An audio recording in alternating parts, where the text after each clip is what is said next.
જેહાદથી ખાસ ફ્લાઇટ અમદાવાદ આવી પહોંચી। જેહાદમાં અટવાયેલા મુસાફરોને લઈને ફ્લાઇટ અમદાવાદ એરપોર્ટ પર આવી। ઉમરાહ માટે ગયેલા મુસાફરો ગુજરાત પરત ફર્યા। અમદાવાદ એરપોર્ટ પર 200થી વધુ મુસાફરો પરત આવ્યા। પરિવારજનોમાં ખુશીનો માહોલ જોવા મળ્યો। મુસાફરોએ ભારત સરકાર અને મીડિયાનો આભાર માન્યો।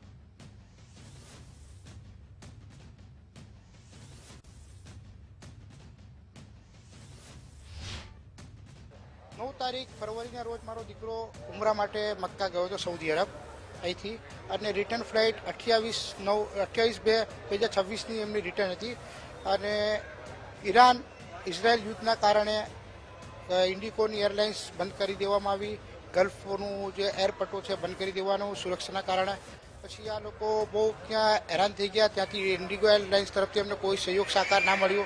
પછી આ લોકો પરત મક્કા ગયા। મક્કા જઈને એ લોકો બહુ પરેશાનીનું એમને હાલ કરવું પડ્યું, કેમ કે ત્યાં હોટલ વગેરે એ લોકો ડિસ્ચાર્જ કરી દીધી હતી। પછી હું આભારી છું મીડિયાકર્મીનું, કે મીડિયાકર્મી ના હોત તો આ કાર્ય પોસિબલ નહોતો। 2 દિવસથી સતત મારા જોડે મીડિયાવાળા કોન્ટેક્ટમાં હતા, અને મીડિયાવાળા ત્યાં મહેનત છે કે ભારત સરકારે સ્પેશિયલ ફ્લાઇટ મોકલીને આ લોકોને પરત ભારત લાયા છે। પરિવારમાંથી મારા પપ્પા ગયા હતા અને બાકીના ગામના મારા 5 લોકો, એટલે કુલ મળીને 6 લોકો ગયા હતા। તારીખ 11/2/2026ના રોજ ગયા હતા। રિટર્ન ફ્લાઇટ એમની 2/3/2026ની હતી, પરંતુ યુદ્ધના સંજોગો વસાત એ લોકો આવી શક્યા નહીં। અમે વારંવાર તમામ લોકોના સંપર્કમાં હતા કે કંઈ પણ કરીને એ લોકોને લાવવાની કોશિશ કરી રહ્યા હતા, પરંતુ સરકાર દ્વારા તાત્કાલિક રાહે 2 તારીખની રિટર્ન ફ્લાઇટ થઈ, કેન્સલ થઈ ફ્લાઇટ। ત્યાર પછી 3 તારીખે તાત્કાલિક સરકારે સારા પગલાં લઈને એ લોકોને બોલાવી લીધા છે। સરકારે સારી સુવિધા કરી છે કે અમને એવું લાગતું હતું કે અઠવાડિયું 10 દિવસ સુધી આવી શકશે નહીં, પરંતુ અમારી ફ્લાઇટ કાલે 2 તારીખે જ કેન્સલ થઈને 3જી તારીખે તો એ લોકો આવી ગયા। મારી મમ્મી ગયા હતા અને એ ઉમરા માટે ગયા હતા। એ 28 તારીખે રિટર્ન આવવાના હતા, પણ આ બધા ઇસ્યુના લીધે આવી નહીં શક્યા, એટલે આજે આવે છે।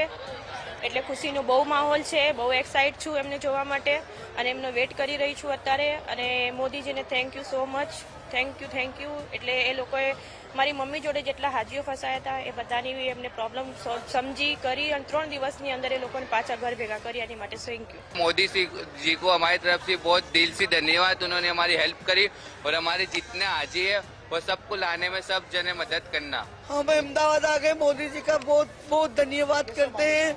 वहाँ का माहौल हमें बिल्कुल ठीक नहीं लगा। वहाँ ऐसा था कि जैसे हमारी जान जा रही है। बाकी हमारे यहाँ सबने मदद करके हमारे बुला लिया तो हमें बहुत ठीक लगा। भारत सरकार का धन्यवाद करना चाहता हूँ, नरेंद्र मोदी जी का धन्यवाद करना चाहता हूँ, जिन्होंने हमें 222 लोगों को वापस, हाजियों को वापस वहाँ से सुरक्षित अपने घर पहुँचाने का काम किया। उसके लिए तहे दिल से धन्यवाद।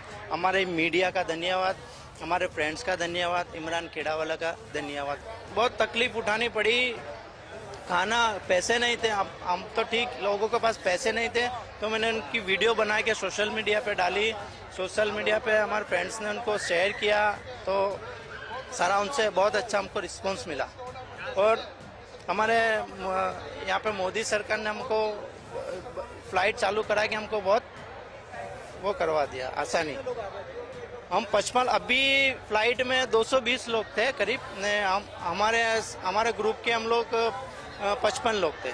और कुछ ज़्यादा वो प्रॉब्लम भी नहीं है वैसे, लेकिन यहाँ पे जो हमारे लिए मेहनत हुई है, जैसे मैं सबसे पहले तो हमारे पूर्व विधायक गयासुद्दीन भाई शेख और जमालपुर अभी कंटिन्यू विधायक जो है अपने इमरान भाई खेड़ावाला, और श्री नरेंद्र मोदी साहब, उनके कार्यालय का बहुत अच्छा परफॉर्म। और वो हिसाब से आज वहाँ उस जगह रुकने के लिए किसको अच्छा नहीं लगता, लेकिन 2 दिन डिले हुए, जिसके 3 दिन डिले हुए, 1 दिन डिले हुए, लेकिन बेटर है आज हमारा फ्लाइट ओके हुआ। बहुत बढ़िया काम है, बहुत बढ़िया काम है। इंडियन एम्बेसी लग रहा था कि बस हम कैसे भी करके इंडिया चले जाएं। हमारी फ्लाइट 28 की थी, और फिर हम जब एयरपोर्ट पे गए तो हमको मना कर दिया गया कि आपकी फ्लाइट नहीं जाएगी, क्योंकि इंडिगो वालों वॉर हो गया है तो फ्लाइट नहीं जाएगी, ऐसा बोला था। फिर हम लोग वापस से होटल पे चले गए। जी, हमारे जो होटल वाले थे, टूर वाले थे, फिर हमारे फैमिली मेंबर थे, वो हमको सपोर्ट कर रहे थे। ऐसे हमने मैनेज किया।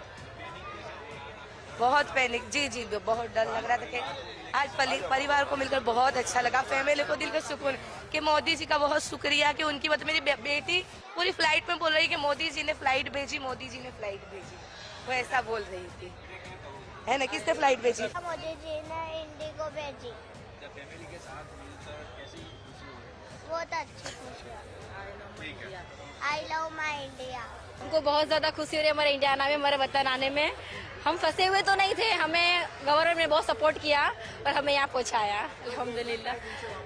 20 दिन से वहाँ थे, आज 21वां दिन है और हम फाइनली हम लोग यहाँ आ गए। 4 લોકો ગયા હતા સાથે, 3 તારીખે ગયા હતા. હાલત સારું હતું. એની અંદર શું છે કે લગભગ ત્યાં 1.5 કરોડ જેવી પબ્લિક ભેગા થઈ ગઈ હતી. તો થોડી તકલીફ તો પડી અમને. કહેવાનો મતલબ એ છે કે આવવાનો ટાઈમે ફ્લાઇટો એકદમ બંધ થઈ ગઈ. ત્યાં બોમ્બબાટી બી થઈ. જિદ્દાને પાસમાં ગામ છે, ત્યાં ગામમાં બોમ્બબાટી થઈ, એટલે ફ્લાઇટો બંધ થઈ ગઈ. અહીંની ભારત સરકારે સપોર્ટ કર્યું. ગિયાસુદ્દીન ઇમરાન ખેડાવાળા એ લોકોએ અપીલ કરી અને ફ્લાઇટો ચાલુ કરી. તો એકનો અલગ અલગ ફ્લાઇટમાં નંબર આવે છે. અમે ચારો એક સાથે નથી આવ્યા. એક હા, ઈરાને જે હુમલો કરી દીધેલો એના સાથે એક ફ્લાઇટો બધી રદ કરાવી દીધેલી. ઇન્ડિગો મોકલીને આપણા ગવર્મેન્ટે ઇન્ડિયાની જે ઇન્ડિગો મોકલીને અમને જે પાછા લાવ્યા એમના માટે એમના ખૂબ ખૂબ અભિનંદન માનું છું. ભૂપેન્દ્ર પટેલ સાહેબ, નરેન્દ્ર મોદી સાહેબનો ખૂબ ખૂબ આભાર માનું છું.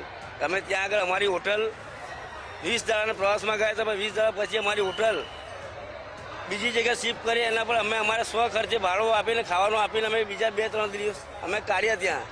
ને ગવર્મેન્ટે જે અમારા માટે જે ઇન્ડિગો ફ્લાઇટ મોકલી ને જે કામ કરી બતાવેલું છે અમારા રાજ્યો માટે, બહુ સરસ કામ કરીને